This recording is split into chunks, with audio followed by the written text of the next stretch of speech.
Making a Rock Garden by H.S. Adams. Chapter I. The Rock Garden. In Europe, particularly in England, the rock garden is an established institution with a distinct following. The English works on the subject alone form a considerable bibliography.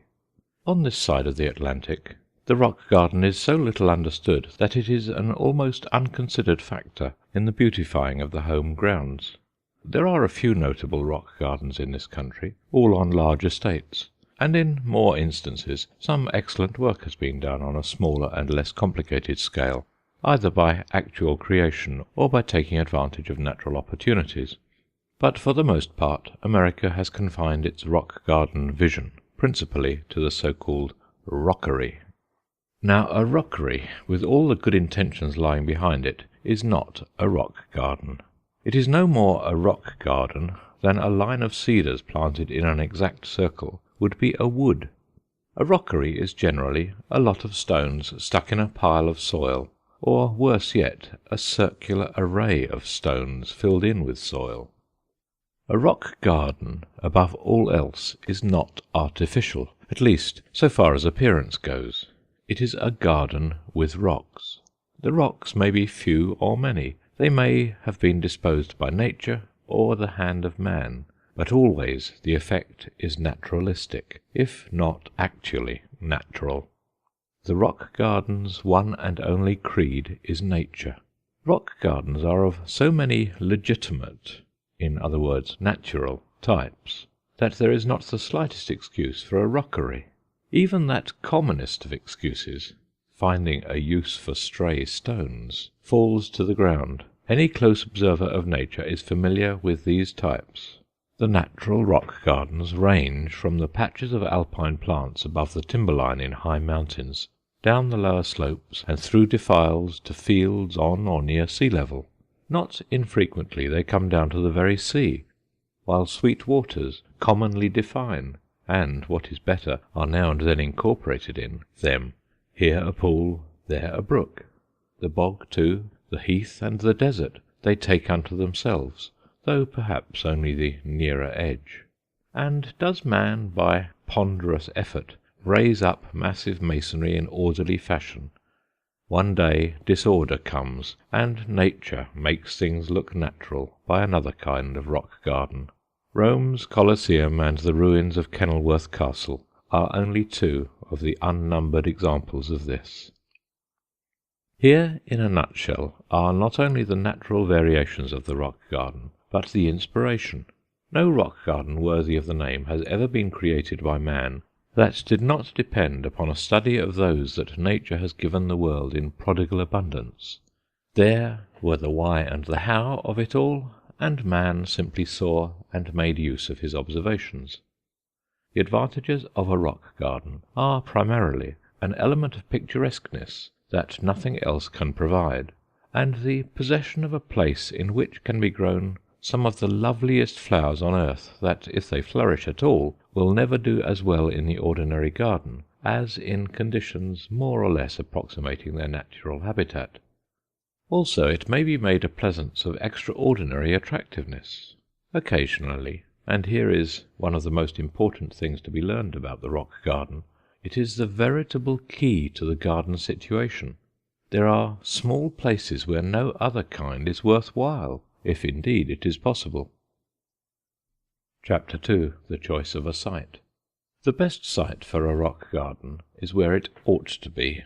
That is a sad truth, for it eliminates some homes from the game. But useless waste of time will be saved if this is recognized at the outset. First cast your eye about and see if you have a spot where a rock garden would look as if it belonged there.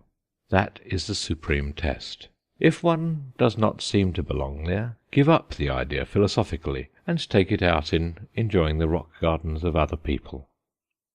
As a rule, a rock garden should not be near the house. It is something savouring of the wild that does not fit in with most architecture.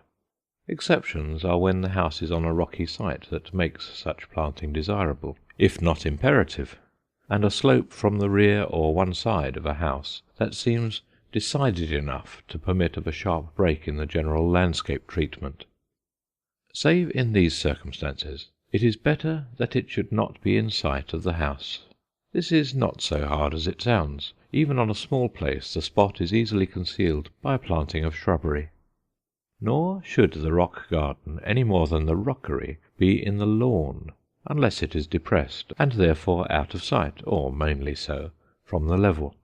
The depression may be a natural or an artificial one. It may be a brook with high banks, or it may be a sunken pathway.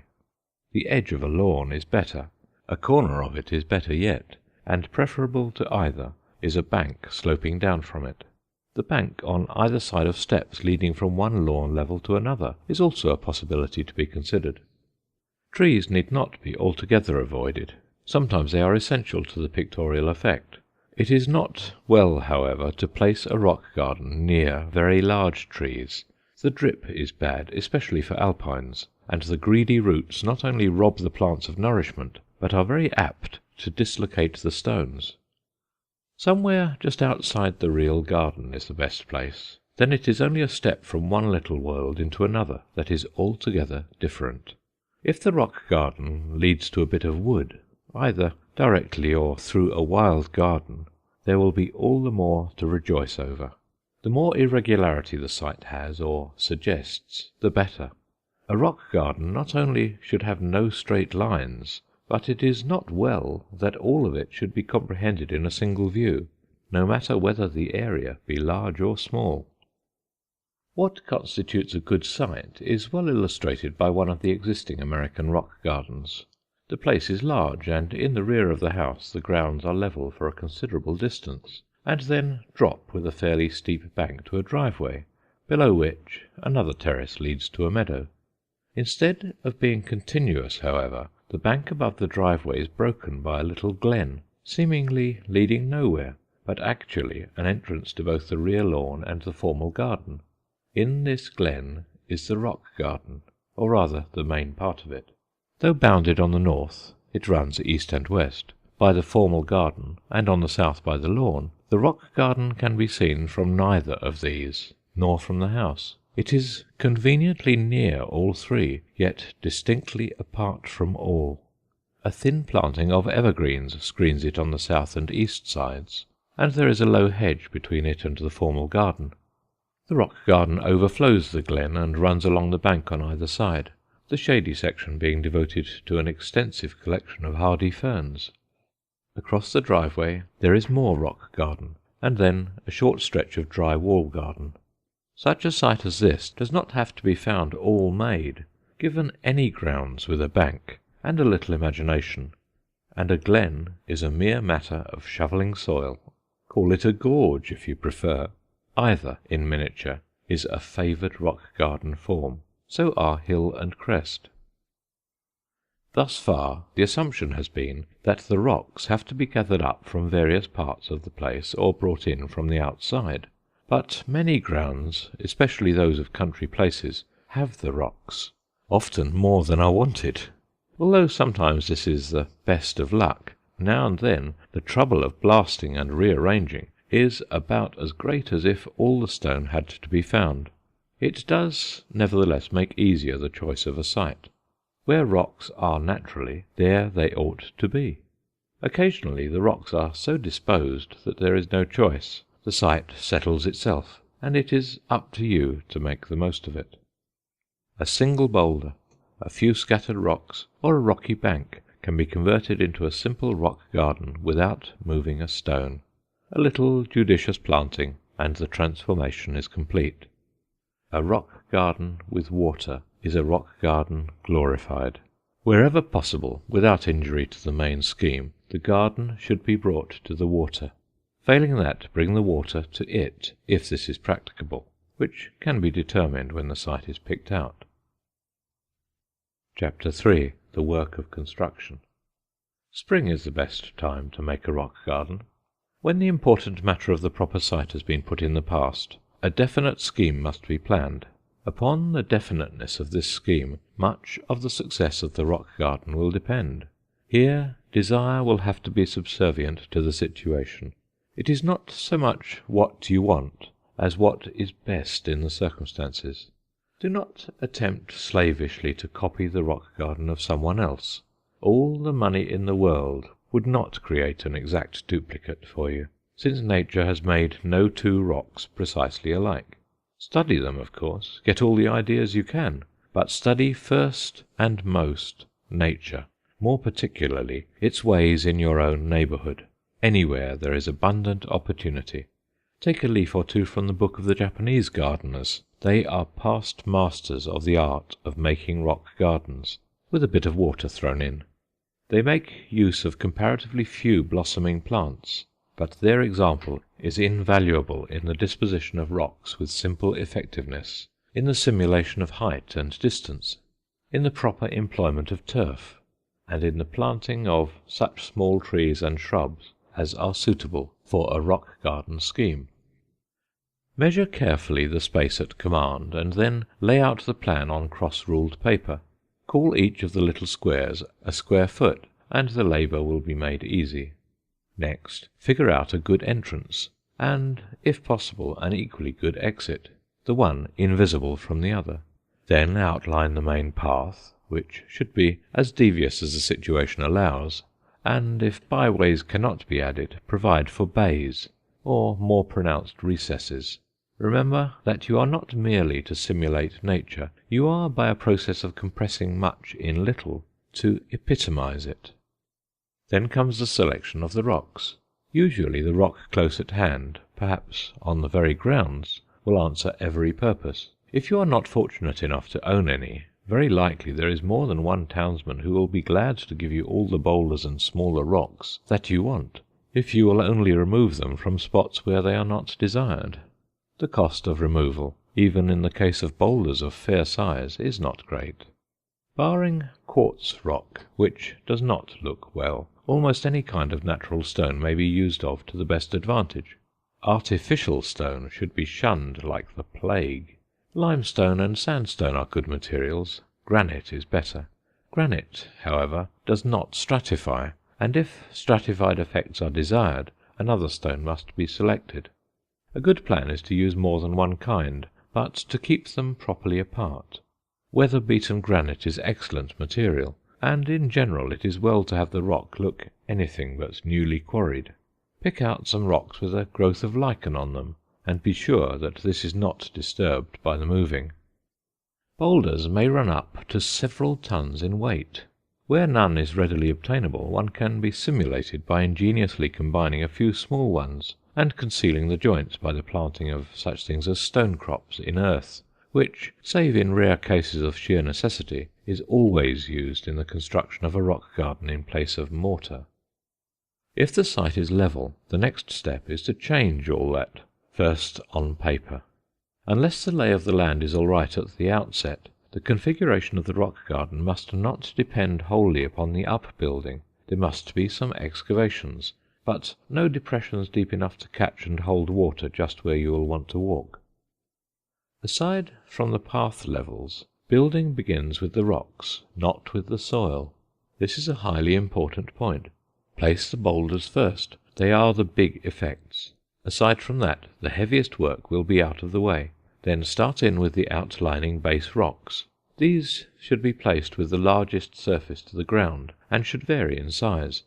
It is not essential that the lowest rocks should be slightly buried in the ground, but that course is preferable. When the paths and outer margins have been thus defined, scatter more rocks over the intervening surface, placing them fairly thick but not close together. Next, fill in with soil, packing it firmly and ramming it hard into every crevice. If it fits in with the day's work, it is not a bad plan to water the rock well in order to pack the soil, and when resuming the labour on the morrow to add more soil, well pressed down, before proceeding with the second layer of rock. This second layer should have the rocks placed with the front edge slightly back from that of the lower row, in order to form a slope, though an occasional overhang may be fashioned if required for a certain plant known to abhor a drip from above. The construction then proceeds as before, until the desired height is reached. The height is entirely arbitrary, but some points should be at least as high as the line of vision, as one of the great advantages of a rock garden is the pleasure of enjoying some of the typical rock plants without stooping. The rocks used as fillers should overlap here and there to give strength, but care must be taken to contrive plenty of long soil runs. 18 inches should be the very least. A plant like the Alpine Androsace is a tiny rosette, seemingly requiring no more than an inch or two of soil, but its roots are likely to be found following an earth-filled crevice in the rocks to the depth of a yard or so.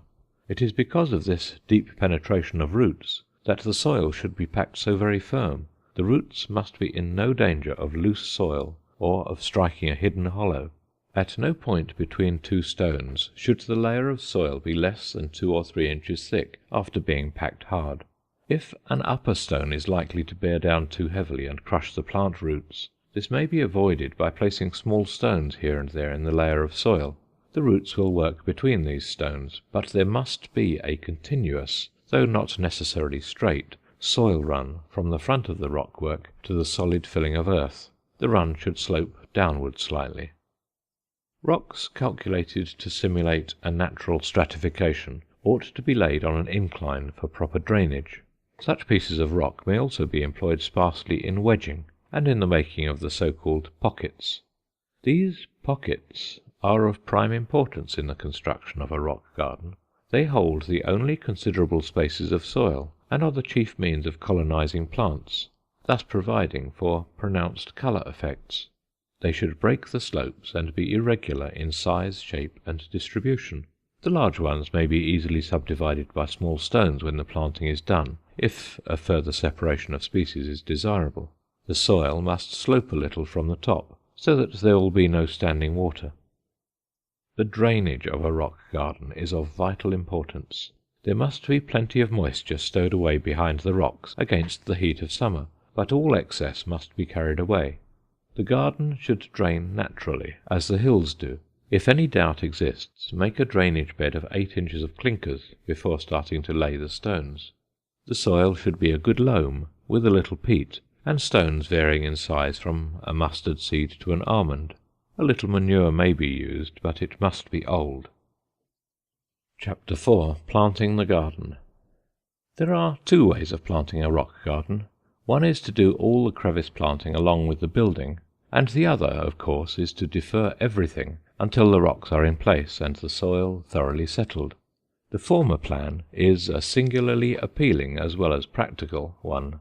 There is something fascinating in finishing completely a part of the work as one goes along. The practical advantage lies chiefly in the fact that by this method good-sized plants may be firmly established in crevices at the very outset. The soil in that case should be put part way in the crevice and packed down, then some loose soil sprinkled on top, and the plant, with the earth well shaken from the roots, unless it has a taproot, laid down horizontally with the crown just outside the edge of the soil.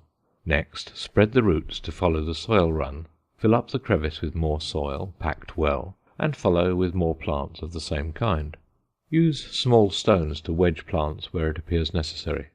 Plants that hang down should be placed in the higher crevices. This must be all thought out beforehand. As a matter of fact, the planting plan cannot be too thoroughly thought out in advance. At point after point it dovetails with the structural plan, which must accord with the requirements of what may be called the more difficult rock plants, the alpines, some of the ferns, and those plants that fit in well with rockwork, but demand more than the ordinary garden moisture. The best way is to decide what plants are most desirable in the circumstances, omitting as a rule the difficult or finicky ones. There will be plenty of time to experiment with these when you have more experience. Make a face plan of the several sections of the rockwork, and mark on it where the plants are to go. Use numbers, each corresponding to a species. The general idea is that all the soil shall be concealed, not necessarily at the moment of planting, but at the end of 1 or 2 seasons' growth. Unless you are a collector, variety is of little importance. The main thing is that there shall be beauty as a whole, a few marked seasonal effects of colour, with massed bloom, and some green, the year round. The garden must never be bare at any time, as nature will show you. Plants clustered here and single there is a good planting rule. Colonies, always of marked irregularity, ought to merge into one another, but they should not so overrun the rockwork that no stones are in sight. Not infrequently some of the best effects are obtained where more rock than flowers is seen. A boulder, for example, calls for the contrast of plants, perhaps only a few low-growing ones in a natural pocket, rather than a semi-eclipse. As a rule, plant 100 of half a dozen or so suitable and easy species, in preference to 50 or more kinds. Study at the same time the form of the plants that are to be used. Some quickly resolve themselves into a carpet, some never get beyond mere tufts, some always grow straight up, some prefer to hang down, and some have foliage that is evergreen, or nearly so. To be more specific, one plant of Saponaria ocymoides will spread out over 4 square feet of soil, and thus fill completely a moderate-sized pocket, whereas to conceal the same amount of ground 3 dozen auriculas might have to be used.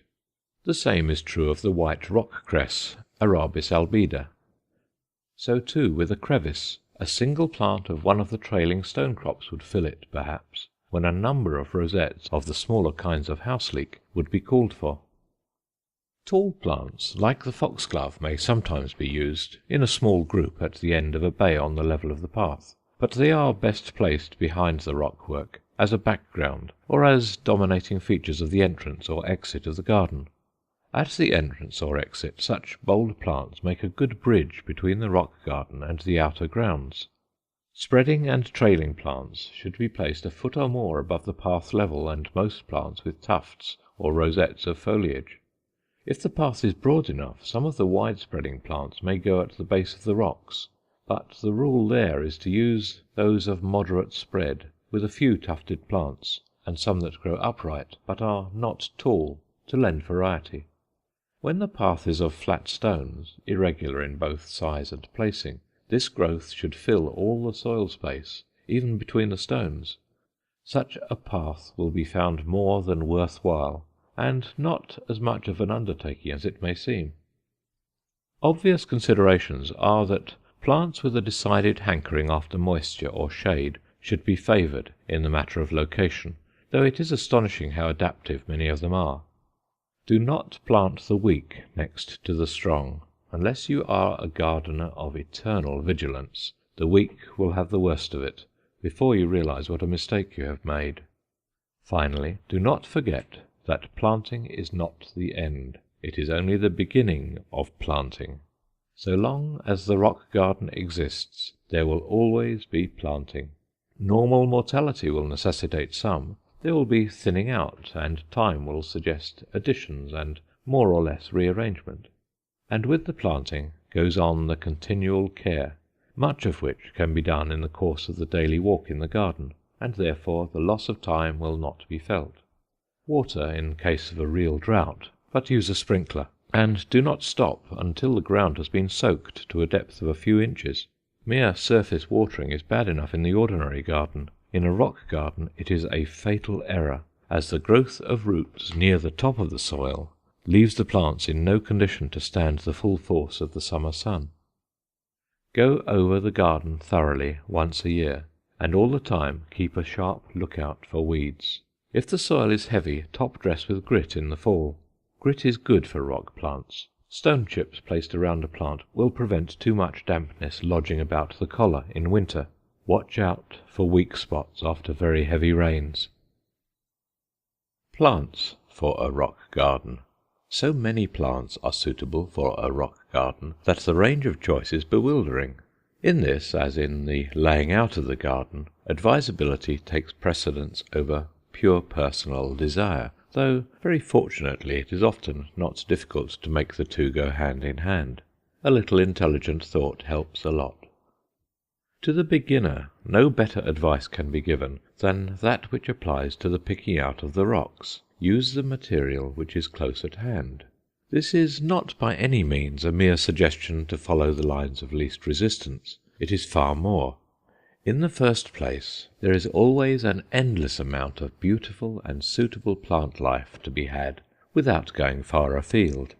Then again, natural harmonious effects in your immediate neighbourhood are pretty sure to be appropriate to your grounds. Finally, you can see for yourself how things grow, and as for the hardiness of plants, you have it already tested for you. This refers not alone to the natural conditions. There is a second wide field in the gardens, the hardy gardens, of others, where you can at once choose from the many and learn whether certain plants are too tender or require too much care for your use. So far as plants native to the immediate neighbourhood are concerned, their value to the rock garden of the average person with limited time, who is not obsessed with the idea of growing the rare and curious, cannot be overestimated. And they are so many, more than most realize, and often of an individual beauty, not always appreciated in the bewildering profusion of the wild, but plainly apparent when an individual or a little group is open to close study in a rock garden. Do not make the rather common mistake of thinking that they are too familiar to be interesting. They are never likely to be. And honestly, can you say in your heart that they are? For a Connecticut rock garden, the Greek valerian, Polemonium reptans, must be purchased, unless a neighbour can spare some from his collection of old-fashioned flowers. There it belongs in that category. But why should you of Minnesota or Missouri deny so beautiful a flower a place in your rock garden, simply because you have only to go to the woods for it? The English enthusiast brings home primroses from the Himalayas, gentians from the Swiss Alps, and Dryastromondi from the Canadian Rockies for his rock garden, but he does not fail to take advantage of some of the common things nearby, even the pale primrose and the cowslip. From ferns alone, or from only plants of shrubby growth, a most beautiful native rock garden may be made, and adding small flowering plants, or excluding all else, there are limitless opportunities. It goes without saying that A's rock garden in Maine will not be like B's in Louisiana, but there is no law compelling it to be. Among the common wild flowers of the East that take on unexpected new beauty when transferred to the rock garden are the celandine, Chelidonium majus, strawberry, Fragaria virginica, cranesbill, Geranium maculatum, toadflax, Linaria vulgaris, orange hawkweed, Hieracium auranticum, herb robert, Geranium robertianum, coltsfoot, Tussilago farfara, Solomon's seal, Polygonatum biflorum, foam flower, Tiarella cordifolia, bloodroot, Sanguinaria canadensis, and some of the violets. These are but a few names, and random ones at that. Some of them, the coltsfoot, cranesbill, celandine, and toadflax, spread too rapidly, but by careful watching and not allowing the seed to ripen, they may be kept within bounds. There are many such plants that will take all the room in sight if they are allowed to, and they must be watched closely, or else discarded altogether. Some of them answer a good purpose by giving the rock garden a quick start, after which they may easily be reduced or thrown out altogether. There need be no compunction about discarding. Certain plants, like certain friends, you enjoy having for a visit, but do not care to see remain for ever and a day.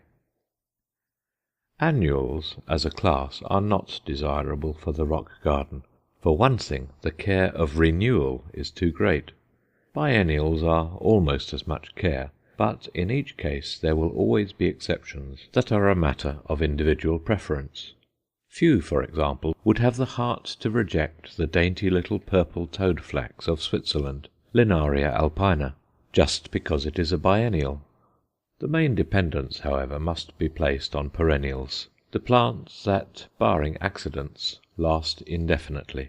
These should be mostly species. If horticultural, do not use the bizarre Darwin tulips, for example, or the Madame Chereur iris. Nor, with rare exceptions, should double flowers be used. A double daffodil looks horribly out of place, while the double white rock cress, Arabis albida, will pass.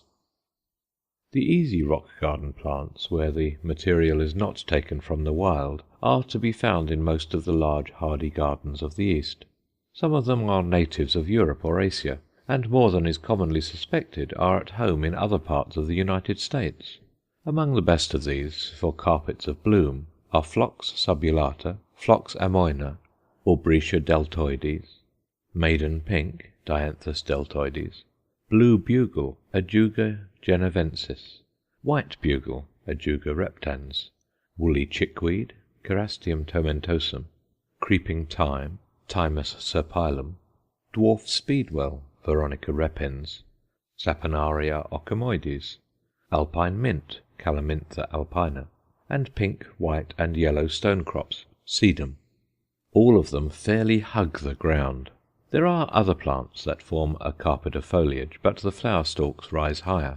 These include white rock cress, Arabis albida, the permissible double buttercup, Ranunculus acris floreplano, the also permissible double German catchfly, Lyncnis viscaria, another double flower, fair maids of France, Ranunculus aconitifolius, Carpathian bellflower, Campanula carpatica, grass pink, Dianthus plumarius, Iris pumila, crested iris, Iris cristata, Christmas rose, Helleborus niger, Phlox divaricata, Phlox ovata, Phlox repens, foam flower, Tiarella cordifolia, Veronica incana, Alyssium saxatile, Saxifraga cordifolia, and various avens, Geum. Several of the primulas give a like effect if the planting is close, as it should be in a pocket. The best are the English primrose, Primula vulgaris, cowslip, P. veris, oxlip, P. elatior, bird's eye, P. farinosa, yellow auricula, P. auricula, P. denticulata, and P. cortusoides. Similarly, spring bulbs may be employed. Plant them, for the most part, under a ground cover, so that the soil will not show when they die down. Of the tulips, single ones of the early and cottage types may be used, if in a solid colour, but most to be preferred are the species such as the sweet yellow Florentine tulip of southern Europe, and the little lady tulip, Tulipa clusiana.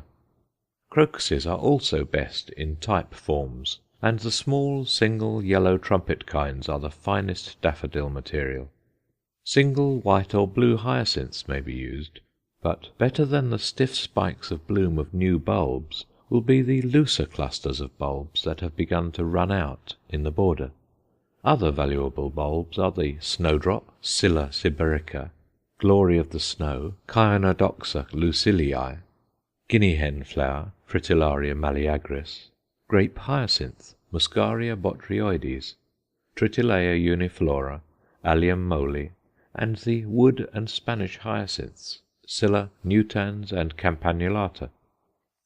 Taller plants that may be worked in, oftentimes best with only a single specimen or small clump, are autumn aconite, Aconitum autumnale, Yucca filamentosa, leopard's bane, Doronicum, single peonies, either herbaceous or tree, German, Japanese, and Siberian iris, as well as the yellow flag, Iris pseudochorus, single columbines, Anemone japonica, Hemera calis flava, Sedum spectabile, Dielytra spectabile, Dielytra formosa, Jacob's ladder, Polemonium richardsonii, Fraxinella, Anthemus tinctoria, single Campanula persicifolia, Campanula rapunculoides, Campanula glomerata, globe flower, Trollius, snapdragon, Antirrhinum, Platycodon, lavender, where it is proven hardy, and musk mallow, Malva moscata.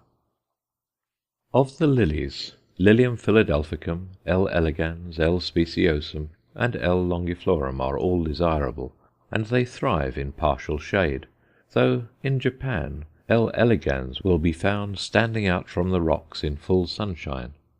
For peering over into the rock garden, rather than being placed in it, Lilium canadense, L. tigrinum, and L. superbum are recommended.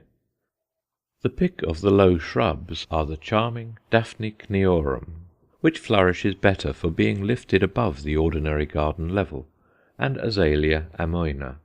The latter, however, should be so placed that its trying solferino does not make a bad colour clash.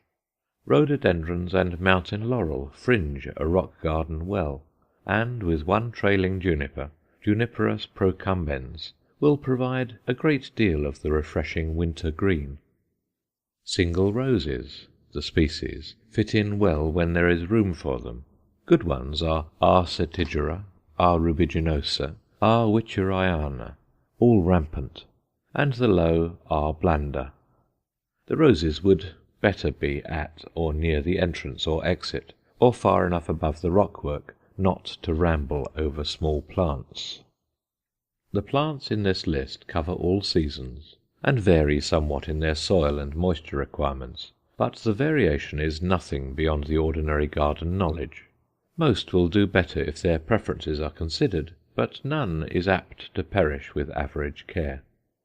Alpines, as a class, would better be left to the amateur with the time, money, and disposition to specialize.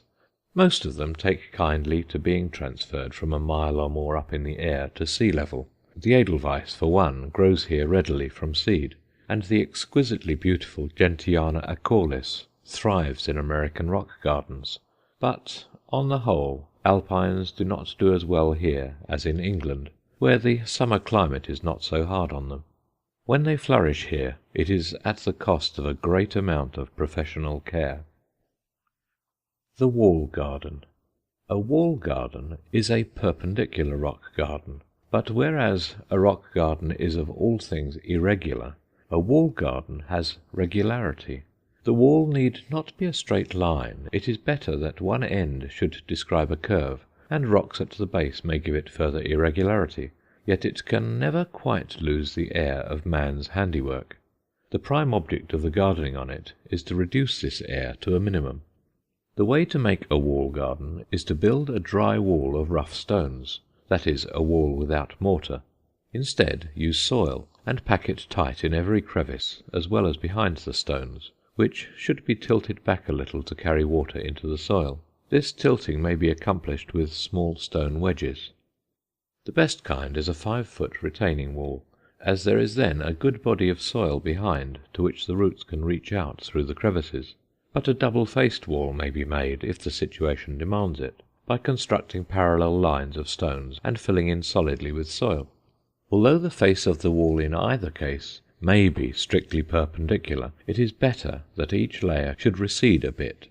Construct it after the manner of the rock garden, laying the stones so that the top will be level, or approximately so. In planting also follow the same rules. It is better to plant as the work progresses. Either plants or seed may be used. If it is seed, press carefully into the soil in the front of the crevices. Small seed may be mixed in thin mud, and this plastered on the soil. For a tiny crevice, make a pill of the mixture. The range of reliable plants that do not call for special care is not great so far as the crevices are concerned. All the stone crops, the house leeks, Arabis albida, red valerian, Centranthus ruber, Aubritia, Alyssium saxatile, snapdragon, wallflower, Cheiranthus Kyrie, Kenilworth ivy, Viola tricola, Dianthus plumarius, and Dianthus deltoides are all very serviceable. Behind the wall at the top a strip of earth should be left, and there a wider variety of plants can be grown. Single marguerite carnations and grass pinks will form a sort of cascade of foliage and bloom there, if planted close to the wall or in the crevices of the top, and a similar effect, but much bolder, can be created with the perennial pea, Lathyrus latifolius. If the dry wall is already made, the crevices can be plugged with soil if care and patience are used. Even a cemented wall is not hopeless. Here and there the mortar can be chiselled out, and an occasional small stone should be removed. A wall garden has these advantages over a rock garden. It is more easily constructed, it is of practical use, and it is sometimes a possibility where the other is not. Water and bog gardens. Neither the water nor the bog garden is dependent on rocks. Either or both, however, may just as well be an adjunct of the rock garden. They solve the wet spot problem admirably, permit the culture of native water lilies, orchids, and numerous other beautiful plants, and certainly contribute their share of picturesqueness. If water is lacking, it may often be introduced at little expense. In most cases it will be found that some cement construction is necessary, but not a bit of it should show. This is easily managed by building a cement shoulder on the sides of the pool or stream, a little below what will be the level of the water, and then setting rough stones on that. A cement bottom for shallow water may be disguised by embedding pebbles and small stones in the cement before it sets. Dispose the rocks very irregularly, but they may be so few as to be mere notes. Avoid stagnant water, and if mosquitoes are feared, introduce some goldfish. They like mosquito larvae. Water lilies and Sagittaria, one plant will do if the pool is small, in the water and near it, but not in standing water. Japanese iris, yellow flag, globeflower, and Lythrum roseum are good selections.